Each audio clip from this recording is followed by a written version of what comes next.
Good evening, good afternoon, and good morning. This is the 2101st day of continuous webinar conducted by International Forum for Promoting Homeopathy.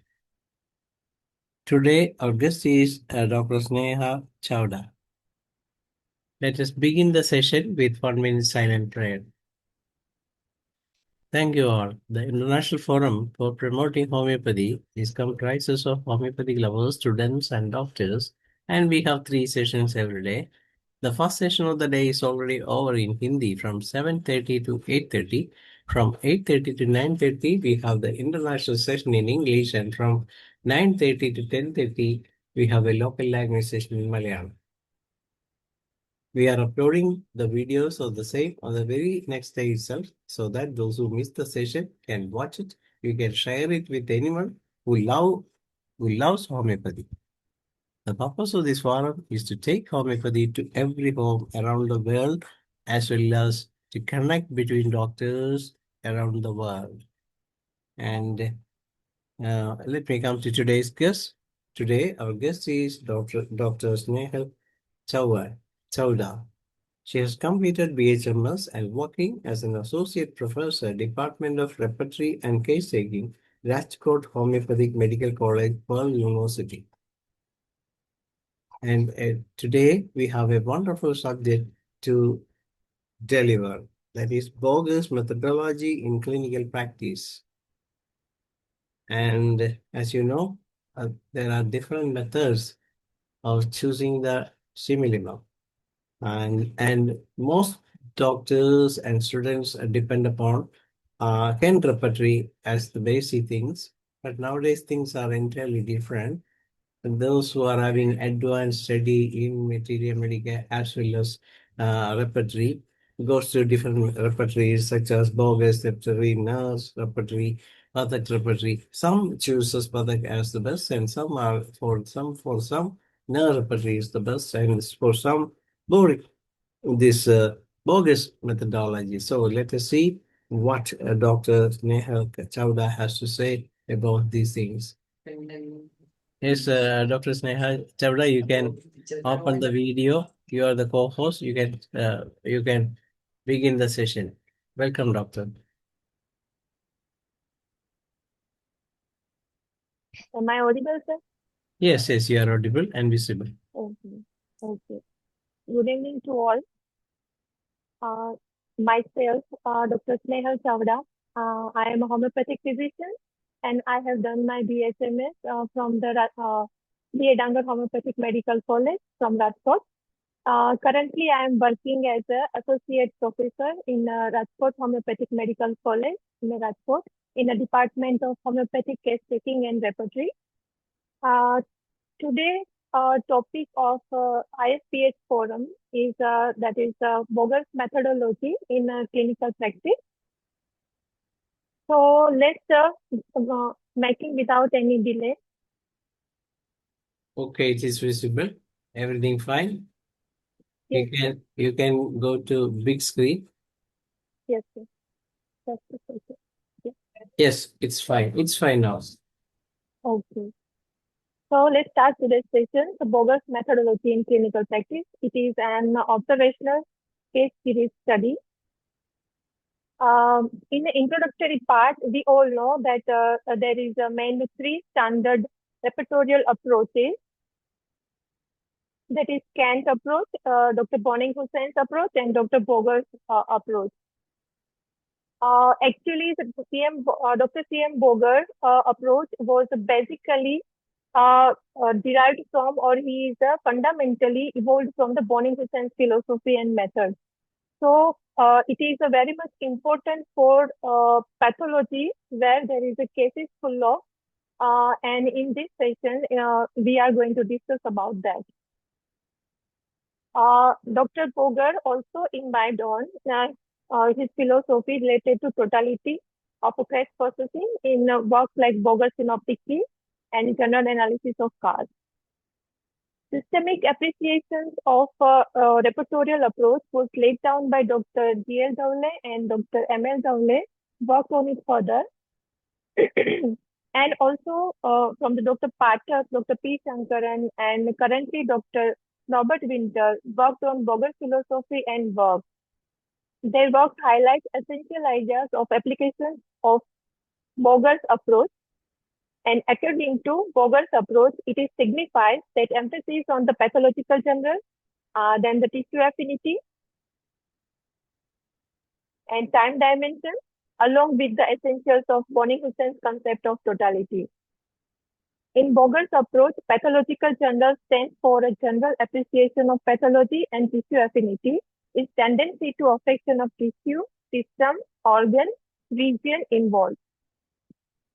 Time dimension appreciates time in various ways, like time modality, periodicity, phase of the disease, epoch of the life, causation, concomitance, and before and during after complaints. Another German homeopath, Dr. Norbert Winter, highlighted three important aspects of the totality while using Boger's synoptic key according to the Boger's philosophy in his term of pervasion, which is a kind of way to generalization for making totality for Boger's synoptic key. The first one is the spatial perversion. It means the space or the location of the affected area or the affected part. When any symptoms, not only the symptoms, its sensation or its modality, when it present in more than one location or a system affected, and that is important and to be generalized for the user from the Boger synopticity, or you can say Boger approach. Second one is the temporal perversion, means the time. When any location or sensation or pathology or modality is expressed repeatedly in old and new complaints, it means the patient is suffering from same type of modality, same type of sensation, same type of pathology, new or old complaint, whatever the situation is, or in his timeline of the patient, that is to be generalized and used as in totality. So this is the important one also. Then there is a qualitative perversion. It means the quality and the peculiarity of the symptoms. When any features like sensation, pathology, modality, or any other symptoms is given in a case of very peculiar and intense, it should be taken with the importance. It means if the singular symptoms is very much intensified or massively present in a patient, you have to take it in a totality of symptoms, and it is a qualitatively very much important for Boger's approach. Then there is a concept of pathogenesis, which is a consideration of phenomena of the disease with its evolution and characteristic aspect, which is definitely more than isolated pathology. And this widens the understanding of Boger's approach and possibility of its application. Originally, it was not limited to only physical advanced pathological cases, but gradually with the time, it became limited to only pathologically advanced cases. We all know that in our time, the Boger's approach means only a pathological symptoms, but it is not initially as Boger mentioned. However, many stalwarts use the Boger's approach and his work, like Boger's synoptic key, very effectively in their clinical practice in variety of cases. That become possible due to deeper understanding and appreciation of Boger's philosophy and its connection with his work, like his repertoire. In this presentation, we try to understand the different application of Boger's approach in clinical cases, possibly with a different type of pathological and non-pathological cases. It can be further applied and researched for its wider application in different type of functional as well as pathological cases in clinical practice. Next one is the material and method used in this presentation. This is the retrospective study, case series method. They are case from clinical practice with a successful results where Boger's approach was considered in totality and prescription were selected for retrospective analysis. Another term that is a conceptual element used for the application of Boger's approach were identified and sorted from each case. A retrospective analysis of case was conducted to show the application of Boger's approach in different type of cases like functional, pathological cases, acute cases, subacute cases, chronic cases, physical or mental cases.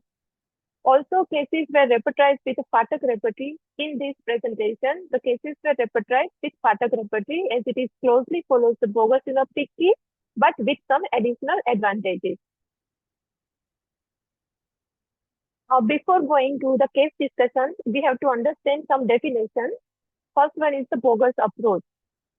Case analysis strategy based on the bogus philosophy with prime importance on pathogenesis, affected area, location, it means tissue affinity, pathological general, time dimension, and importance of the modality and concomitant with generalization. Then pathogenesis. So pathogenesis means it is the phenomena of the disease, including its pace, its pattern, and evolution of the disease. Then comes the pathological general symptoms. It is a consideration of pathology at a general level from its affection of multiple levels or a striking from a form of the presentation. If the symptom is a pathological, particular, or on a physical plane, but it is present more than one place, so we are considering it is a pathological general symptom. Then tissue affinity. It is a tendency of organism for a certain tissue, organ, system, and location, including the sphere of action and region affected. So here the person is frequently or more tends to affected for the certain type of organ or tissue or system or location. Here in this presentation, I have used some cases, worked out on some cases in which there is a special affinity or tissue affinity, especially for a certain system or organ that is shown off. Then there is a time dimension. The time element considered in evolution of disease, including time modality, phase of the disease, before, during, and after of the affection, epoch of life like puberty, pregnancy, climaxes, and old age. Okay, this is all for the stages or epoch of the life from which patient can get some affection, or it is a timeline, you can say.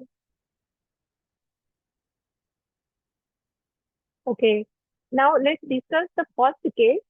It is a case of a lady who is in her lactating period, came into the clinic with hypopigmented spots. Diagnosis was pityriasis alba, and this condition complaint started during the pregnancy, and it continued till the lactation when the patient came to visit the physician. Here there is a hypopigmented spot that is started first of all on the face, then on the spread on the upper body, then back, and then all over body. So here we can understand the extension or spread of the disease. She also presented egg-lectoria during her current lactation period. So patient also suffer from this another condition, egg-lectoria in females. Now going to the analysis of this case, in this case, a very little data is available from the patient side. But in here, the bogus approach helps us to form a totality even with this limited data. Here, the pregnancy and lactation period. Okay, so we can use as a phase of the life of the person. So time dimension is available here, which is a physiological state to the body during which the expression of disease is occurring. So first of all, this hypopigmented spot is started during the antenatal period when patient is pregnant, and it is still continued to the lactation period.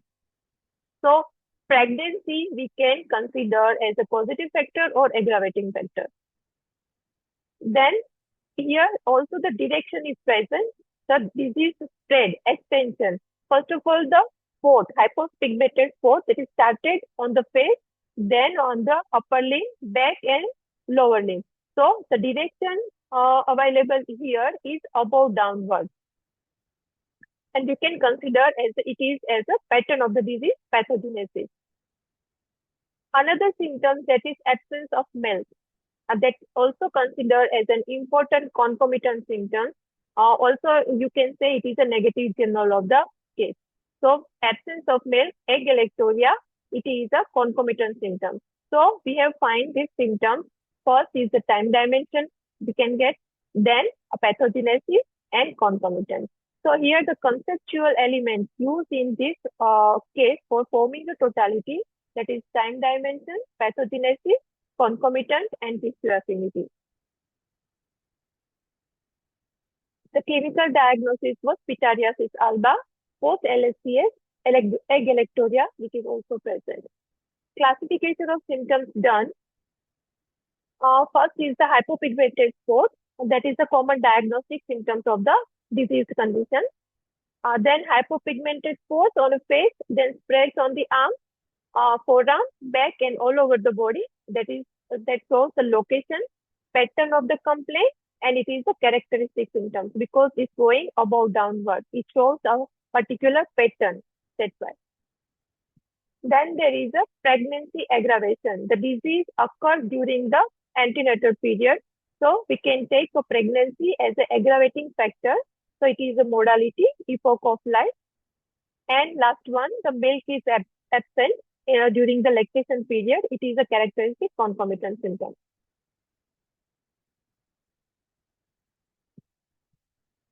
Forming the totality according to Boger's synoptic key and the repertorization done. Our first rubric taken from the chapter generality, that is pregnancy and childbirth, that is given in Boger's synoptic key. Both complaints are related to the pregnancy and therefore a time dimension, epoch of the time taken as a modality. Second one is the mammary gland, milk scanty or absent. Characteristic concomitant expression during the physiological stress.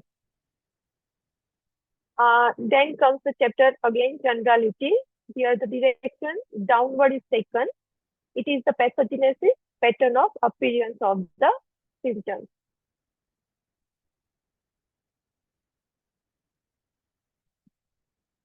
Here it is the repertorial sheet. Repertorization done through the Boger's synoptic key. First rubric was generality, pregnancy, childbirth, pulsatilla, bryonia, Rostov, and arnica. Was these all four medicines are closed. Pulsatilla covers aggravations of pregnancy, that is in 3 marks, bryonia 2 marks, Rostov 2 marks, and arnica 1 mark. Scanty milk, pulsatilla covers it 2 marks, bryonia 2 marks, and other two not covering. And generality, direction downward, all four medicine covers in 1 mark. Now in this case, the very close running two medicine, that is pulsatilla and bryonia. In repertorial totality, the pulsatilla covers the and bryonia, both medicine covers the most of the symptoms, most of the rubric. Again, reference was taken from the Materia Medica from the Boger's synoptic key, and pulsatilla was the selected. It is the selected remedy because the chief complaint and the marked action on pregnancy and lactation, lactating state, that these both symptoms which is prominently present in the case which is covered by the pulsatilla beautifully. And again, the concomitant symptoms, that is suppression of milk, that is also covered by the pulsatilla. So here the remedy selection, that is the pulsatilla, 200 potency given, 1 dose weekly for 1 month. During the follow-up, patient feels a total improvement in hypopigmented spots. But lactation also, there is a production of milk which is also improved during the follow-up. But patients have to take a medicine for 1 month or more than that.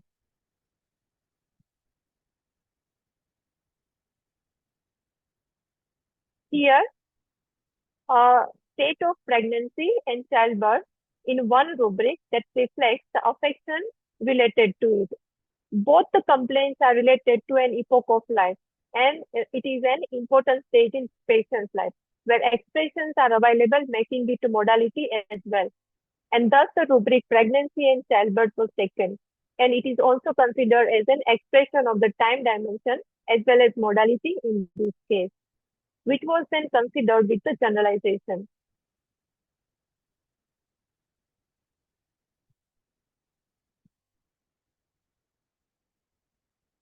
Concomitant and the pattern and progression of the complaints, which are parts of the pathogenesis, were highlighted in the totality as an important aspect, in this case with rubric milk, scanty and absent, and direction that is downward respectively.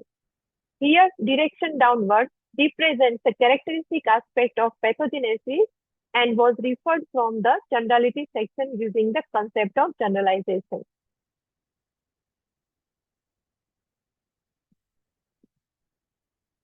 Okay. Then there is another case.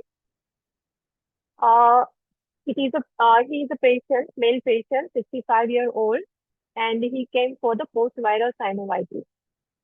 Before the 20 days or before this complaint occur in the patient is suffering from the dengue fever.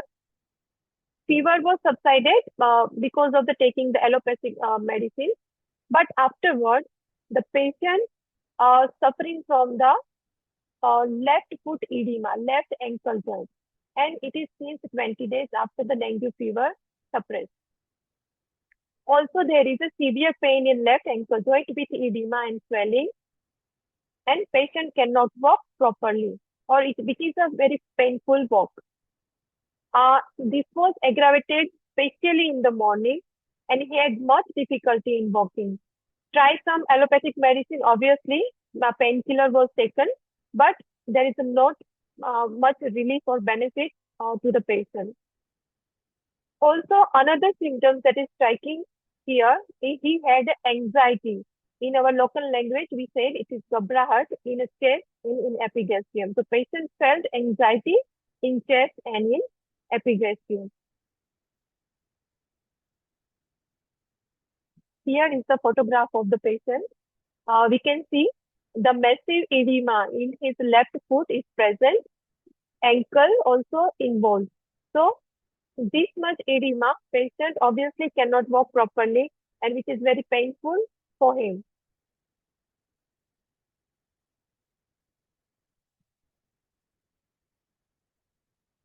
But next is the analysis of this case. It is a typically presented a subacute phenomena of the disease with a characteristic particular marked edema of the left foot. Here, subacute state of disease is considered as a part of the pathogenesis phase of the disease.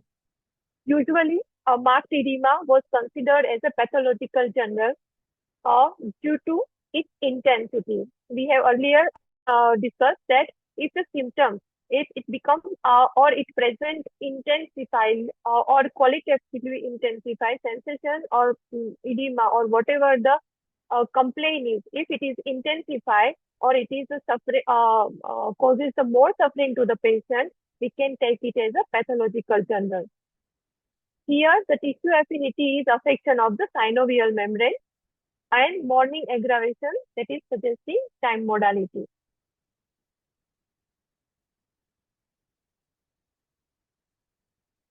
Edema of the left foot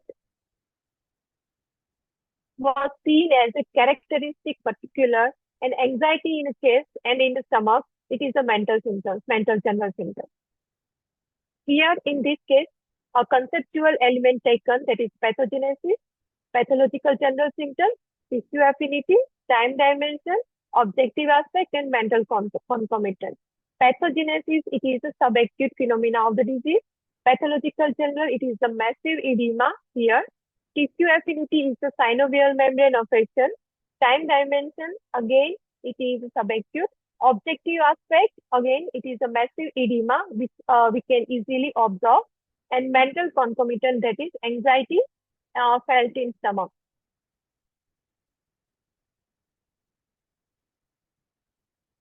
Here, the clinical diagnosis, that is post-viral sinusitis, because it occurs after the dengue fever viral affection of the left ankle joint.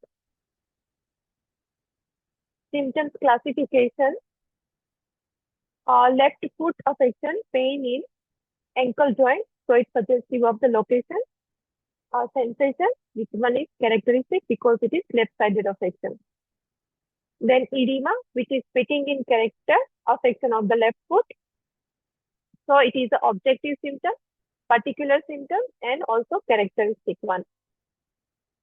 Pain in left foot and ankle aggravates that in morning. It is a characteristic particular time modality.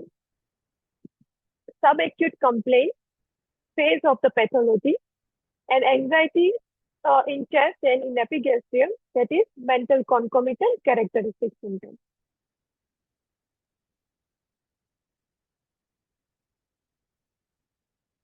Here, the totality is forming using the BOGER'S approach. The chapter generality, the rubric taken is dropsy and edema. The process of inflammation of the tissue gave rise to the swelling or edema. When the concept of what it is true for the part, it is true for the whole. That is given by Dr. Boning Hussain. The philosophy of the grand generalization is here applied. And this is further extended to generalization of the pathology of the swelling, dropsy, and edema due to its intensity when it comes to the creation of pathological general. A second rubric that is again taken from the generality, that is membrane, affection of serous membrane. Affection of synovial membrane in a joint are considered as a tissue affected. Then there is a time aggravating, that is morning, taken as a time modality.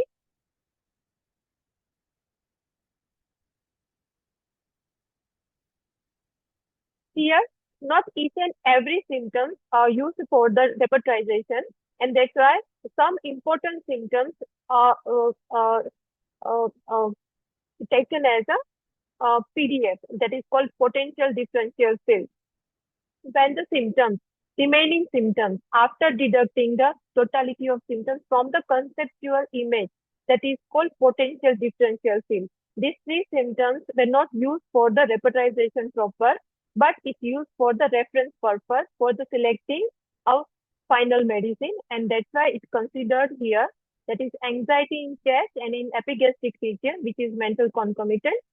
Edema of the left foot, it is a characteristic particular symptom, and subacute condition that's suggestive of the phase of the disease, stage of the disease. Here it is a repertorial sheet. Repertorization done from using the repertory BOGER'S synoptic key. Generality, sulfur, brownia, Quila, and Kalikap was for medicine, which is come close together here. Sulfur covers 2 marks, 1 mark, 2 marks, brownia, Quila, and Kalikap. Here is a one twist. Just because of the remedy covers the more marks of the symptoms, it shouldn't be that we select it as a final minimum. Sulfur, brownia, and Kalikap all act on the joint, on serous membrane, synovial membrane. But here, in this case, Kalikap was selected. Why? On the basis of the subacute nature of the complaint. Patient condition is subacute. Then, another symptom, that is anxiety in the chest and stomach, is also present. So, that is also mental concomitant covered by the Kalikap. Then another symptom, edema of the left foot, which is the characteristic particular symptom, which is mentioned in the BOGER'S synoptic key from the Materia Medica section. That's why here only 3 marks, 3 rubric and 3 marks covered by Kalikap. Still, in this case, the remedy selected was Kalikap. 200 dose given. It is diluted in water twice a day for 3 days. And within a week, while during the follow-up, patient says edema was also relieved and pain in the chest also reduced. Before and during photograph, here is also available. You can see the patient before photograph and after photograph. Here it is a massive edema is present with swelling. And here almost gone, almost reduced edema. You can see easily in the photograph.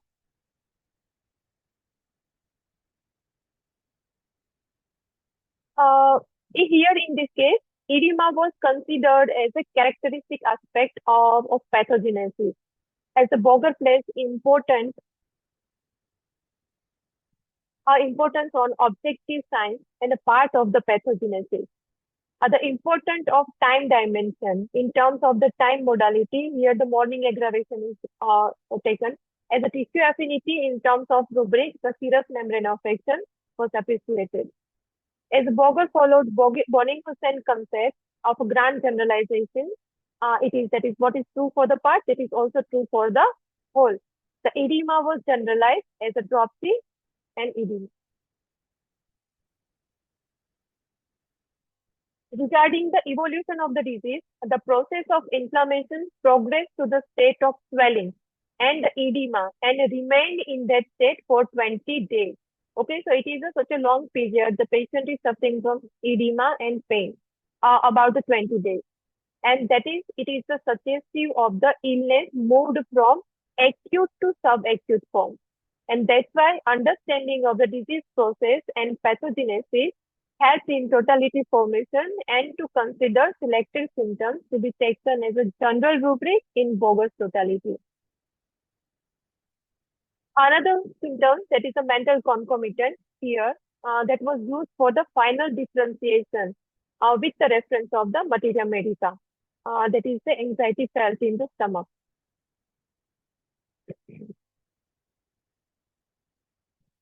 Next one is the third case. Here, this case actually not come from the diagnosis, but for the relief of the sign and symptoms. The patient is 85-year-old male, and he came with the advanced stage of squamous cell carcinoma of the mouth, and which is poorly differentiated stage. So we cannot do for cure of the patient, but we can here help him to relieve and to ease his pain.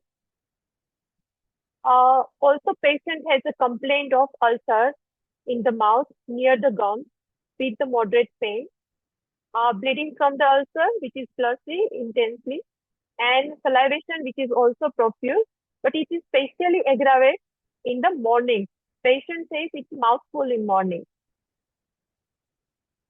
Again, with the same pathology, ulceration, before few months, the patient suffered from earlobe ulceration, that is ulcerative pathology on the earlobe. Obviously, it is operated by a surgeon and remove that earlobe.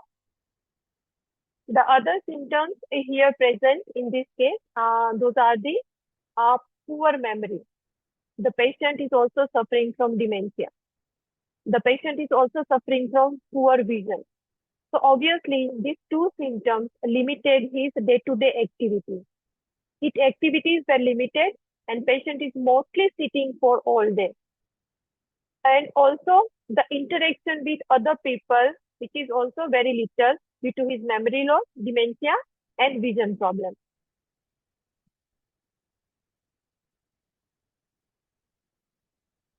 And now comes to the case analysis of this patient. As I said earlier, this patient not come for the squamous cell carcinoma, not for the cancer treatment. He came for the relief of the symptoms.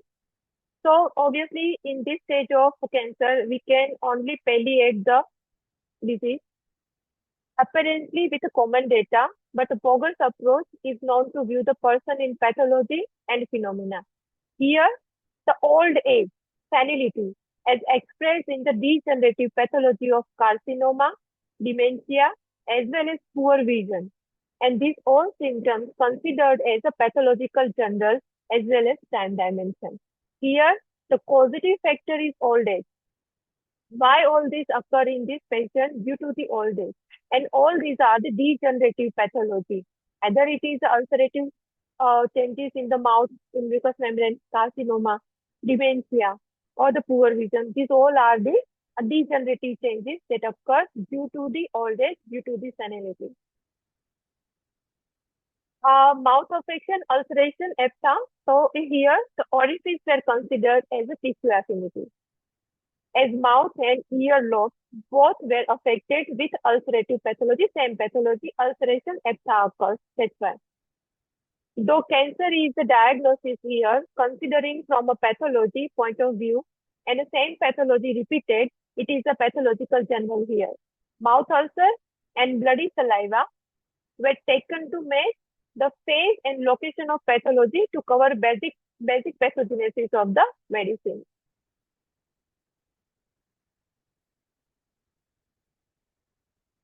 In this advanced pathological case, was expected to achieve palliation rather than the cure.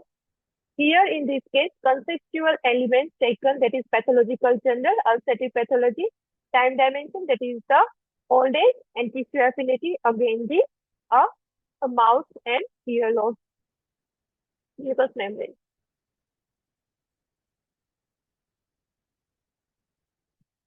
The diagnosis was squamous cell carcinoma. It is a non-case of dementia was the another clinical diagnosis. Classification of symptoms includes squamous cell carcinoma, which is the diagnosis, pathology, ulcer in the mouth, which is again a pathology with location, painful ulcer, that is sensation with pathology, which is one also characteristic, and bloody saliva, which is objective discharge, pathology, and again characteristic symptoms.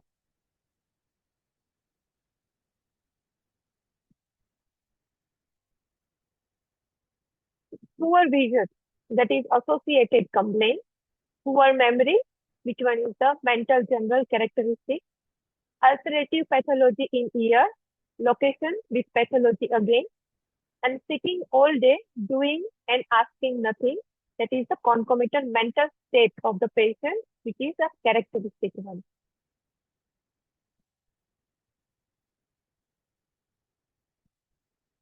Here, using the bogus synoptic key, rubric taken, deputization also done from the bogus synoptic key. First were rubric, that is generalities, chapter from old age, senility. The rubric is taken. It shows the time dimension and pathological general rest from a degenerative nature of teeth and associated complaint. Associated complaint was the dementia, poor vision, that's why. Generalities, orifice, rubric taken from the chapter generality. It is a tissue affinity and generalized tendency for location, rest from the mouth and ear affection with similar pathology. Mouth and throat chapter, ulceration, aphtha, which is a pathology with location. Saliva, bloody, suggestive of the phase of the pathology, bleeding ulcer. Here, the ulcer that is so much become chronic that now there is a saliva which becomes bloody. Here, it is the repetization done from bogus synoptic key. The medicine comes, that is nitric acid, lachesis, mercurius, and phosphorus. The nitric acid covers all 4 symptoms with very prominent marking. Lachesis also a good remedy for selection, and mercurius also.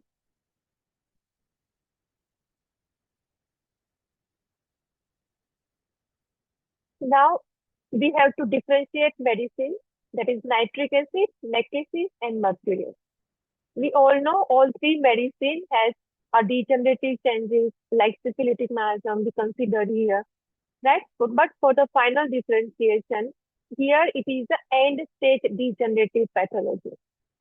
And the chief action on the orifice that is supported by the nitric acid. We all know the sphere of action of the nitric acid, that is mucocutaneous junctions, where there is a skin and mucous membrane, a junction is available. So mouth and ear lobe, both are the same location. So that is covered by nitric acid. Lachesis, it is a more loquacious person.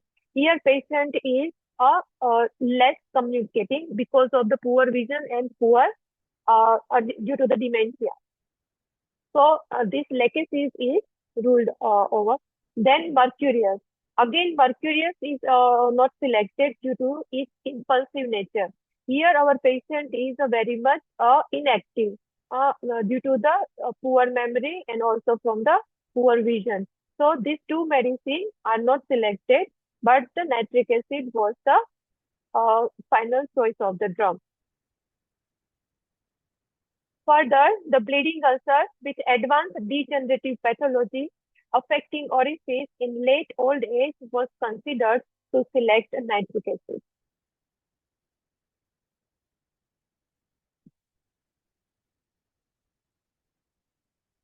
Given in a 30, obviously, because the higher potency may suffer the patient more.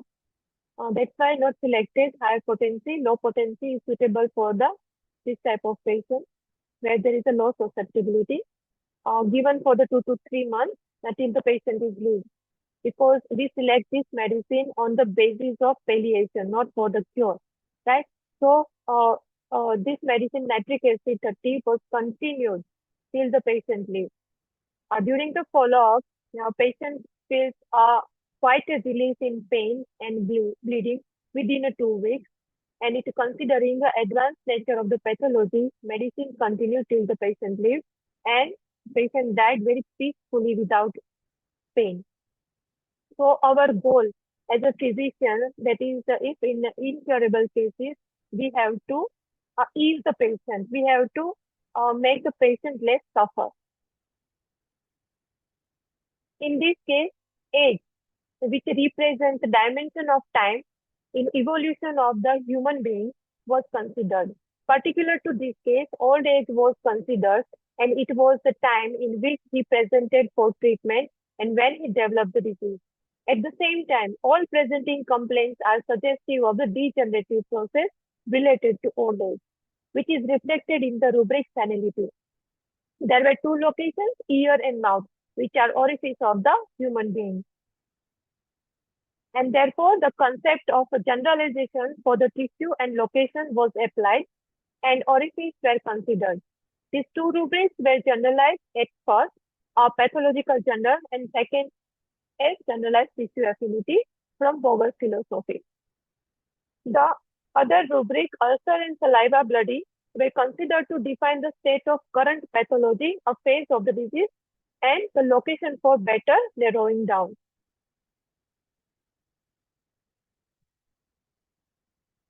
So, from the above 3 cases, we have to analyze and came to the result, that is, the range of the different phase of the pathology from functional to irreversible structural pathology. In the first case, there is a hypopigmented patches and lactation, egg galactoria is there. In second case, there is a post-viral synovitis is there. And in third cases, there is a degenerative cases and cancer was irreversible structural pathology. So different conceptual elements used in the cases that apply to the Boger's approach are seen in the following table. Here is the analytic table given of all 3 cases. First case, female, pityriasis alba and egg galactoria, functional and structural, reversible symptoms, pathology is there, chronic and physical disease condition, and medicine selected was the pulsatilla. Here the conceptual element that considering, that is time dimension, pathogenesis, concomitant, and tissue affinity. In second case, post-viral synovitis, there is a structural changes, which one is reversible, a subacute state of the disease and on the physical plane. Medicine selected was Kalika, and here the conceptual elements were pathogenesis, pathological gender, tissue affinity, time dimension, objective aspect, and mental concomitance. In the third case, the patient of a squamous cell carcinoma and dementia, structural and irreversible changes is there. Patient is a chronic, suffering from a chronic physical disease. Medicine selected was nitric acid. Conceptual elements that is considered here, pathological gender, tissue affinity, and time dimension.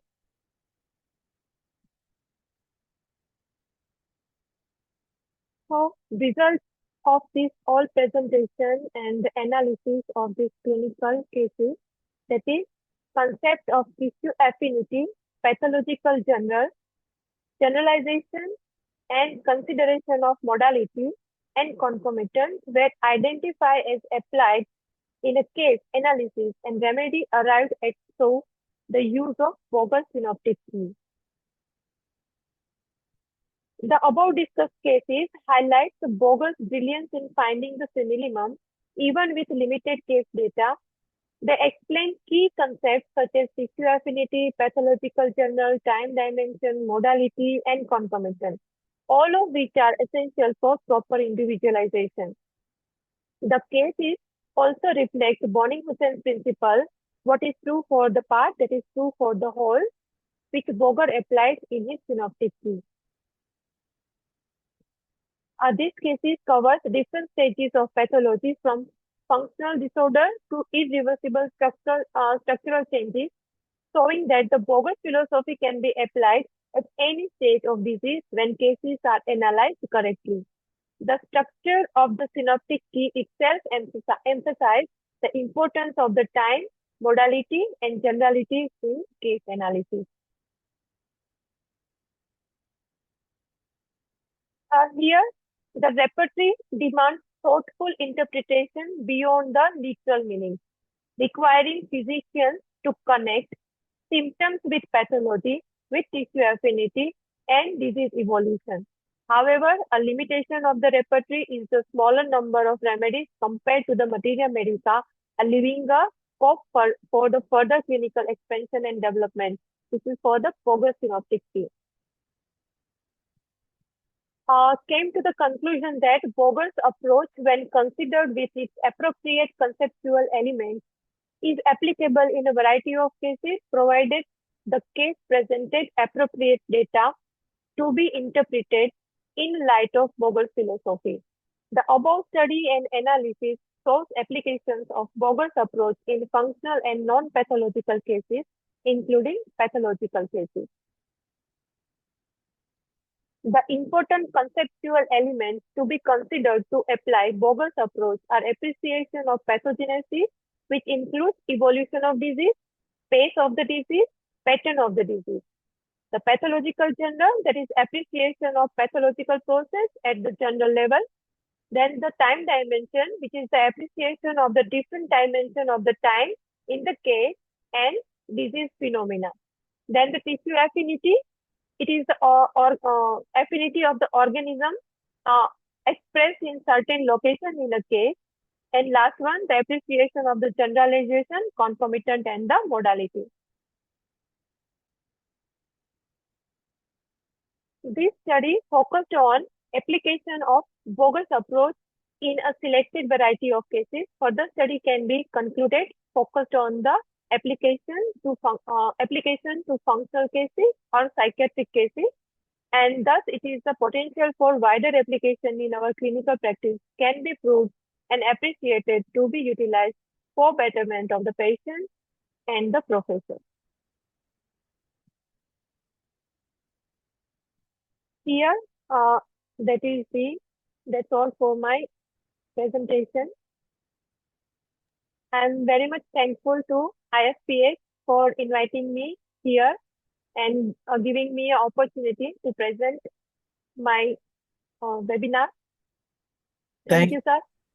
Thank you, Dr. Snehal Chavda. It's really a very good session because you really give how important in knowing the Boger's repertory and how we can move forward with the repertory. And the results shown are entirely different. Usually no remedy is there in the picture. Although the constitutional medicines always comes in the case taking and after as a medicine. So that means that you can still go ahead with the common remedies that the polycross in the treatment of or managing whatever be the disease and whatever be the nature of illness. That's what we got from this presentation. But in other kind of repertorization, if you go with the latest repertories, you may get some rare remedies and people, and as a beginner may go in that way and find it very difficult to get the result. Actually, there are, if you go with the common remedies, that is a polycross and medicine, that will work as a wonderful medicine. if it choose it the right way. Congratulations once again. In time for discussion, I am inviting Dr. Manoj to say a few words. Thank you, Dr. Dhanesh and Dr. Snehal Chava. It's a nice presentation because I think this is the area where homeopathy must work more hard. Because as the artificial intelligence methodologies or techniques involving and evolving, and around 40% of the doctors in India, especially for the allopathy field, are using these AI methods. But unfortunately, we are far away from this target. So with the introduction of this AI, it is successfully incorporating with this repertorization as well as other methods in homeopathy. Definitely, we can accelerate or improve the success rate. No doubt about that, because that much keywords are possible there. Because these are extensive works done by our masters. What needed is we just study and follow the masters, not to make new systems or new theories, new speculations. Unfortunately, a lot of persons with their own repertoire doing much disturbance to the students, as well as ambitiously wasting their time and talents. Especially our colleges are facing this great tragedy. No doubt about that. But so I am once again reiterating that only the work of the masters is worth, and it should all work to study and study with some passion, so that it will transfer, the passion will transfer to students. That will bring the bright future of homeopathy. Moreover, in the coming days, I think the allopathy hospitals definitely need the support of homeopathy, because yesterday we have a session in the Malayalam, and one of the famous persons in the allopathy hospital series in Kerala reiterated that 80% of patients coming to their hospitals are only for the diagnostic purposes. They are not getting any benefits from the medicines. So what is more productive and creative as well as effective is homeopathy medicines. So we, the people of hope, the followers of Hanuman, should work hard. Congratulations for your endeavors. Thank you. Yes, sir. And now I am inviting Dr. Selvi Kosovo from Turkey. Thank you, Dr. Danesh. And thank you, Dr. Chavda. It's very, very widely explanation about BOGER'S methods. And I'm very happy to hear very good collect all of the knowledge and a very successful case. Thank you so much. And thank you so much, all of IFPH team and colleagues. Thank you. Yes, now Dr. Karnagar. Madam is very nicely explained, sir. But it is very difficult to explain, correlate the case and the repertorization process. Generally, we have to study the repertorization, but it is looking like very simple process. But when you have done, but very difficult. Madam has clearly explained how to select a simillimum on basis of pathological journal, differentiation of the remedies. Very easy to understand through which process. It's a very nice. Many homeopaths are thought there is no scope of homeopathy. To go through Madam presentation, how much recovery is there, pathology is that thing. So it is only purely artistic method. Madam has a great artist as well as a scientist. So that's why very nicely explaining the presentation through practical orientation. Everyone habituated to that. We are keeping on highest position, sir. Very nice presentation, ma'am. Thank you, sir. Yes, now we can go to, if anybody want to speak, please raise your hand. So now, Dr. Rambaresh, sir, you can speak. Thank you, Dr. Dhanesh ji. Everyone, namaskar, congratulations. Dr. Madam SNEHAL CHAVDA. Very nice Yes. presentation. Thank you, sir. Excellent session. Boger methodology. Boger according to role of mathematics. Boger regard math as an important background of chronic factor of chronic disease. But in fact, the final prescription must be based on characteristic and concomitant whole considering the miasmatic foundation of the patient. Main cause of disease according to miasm, लेकिन remedy final. So Boger gave greater importance to the totality of characteristic symptoms, especially cause, modalities, and concomitants are the keynote of the remedy. So, very describe the Boger principle and case presentation. Very nice, excellent session. So, very thanks, Dr. Chavda. Thank you. Again. Thank you, sir. And now I am inviting Binoy to say vote of thanks. Sure, Doctor. Dr. Chavda, it was a wonderful session, and you took a very nice topic. And the Boger's method, the Cyrus Maxwell Boger, and it's a very simple method focused on the pathology and the tissue affinity and the time dimensions of symptoms. And you presented very clearly and as a very simple to understand it, actually. I believe this is one of the main method our doctors can follow, and it can easily come to conclusion of the simillimum. And this method can help a lot of immediate, like acute cases and chronic cases.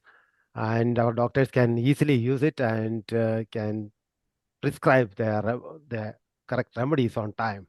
And I appreciate Dr. Manoj's vision on the AI and other tools that are available in today's world.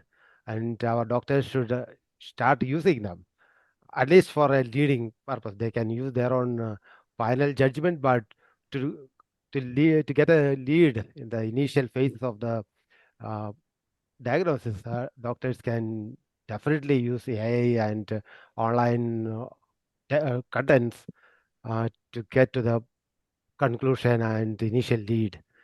Thank you very much. This was a very fantastic session, and it should help our doctors and our students. Thank you from an IFPH standpoint and all the IFPH members and participants today. Thank you. Thank you very much. Yes, Dr. Snehal Chawda, you can say Yes. comments here. Yes, sir, that's all for today from my side. And I'm very thankful to IFPH to promoting the homeopathy on international level. And again, I'm very much thankful to my workplace, my college, the principal sir, my friends and my colleagues, my family, which all supported me in my bed and always motivated me. Thank you, sir. Thank you, Dr. Snehal Chawda. And those who attend the session in this evening, we are very happy to say that the principal of your college, Mudas Mehta sir, is instrumental in bringing out all the professors, assistant professors, and head of the departments to this forum. And we really congratulate the sir and your team for coming over here. Tomorrow also, we have a doctor from Rajkot Homeopathic Medical College, that is Dr. Dimbal Kataria, and she would be talking about understanding Yes. sciatica holistically from pathophysiology to prescription. So once again, thank you all for this wonderful evening. Hope all of you will join Okay. at the same time. Thank you all. Over to Dr. Manoj.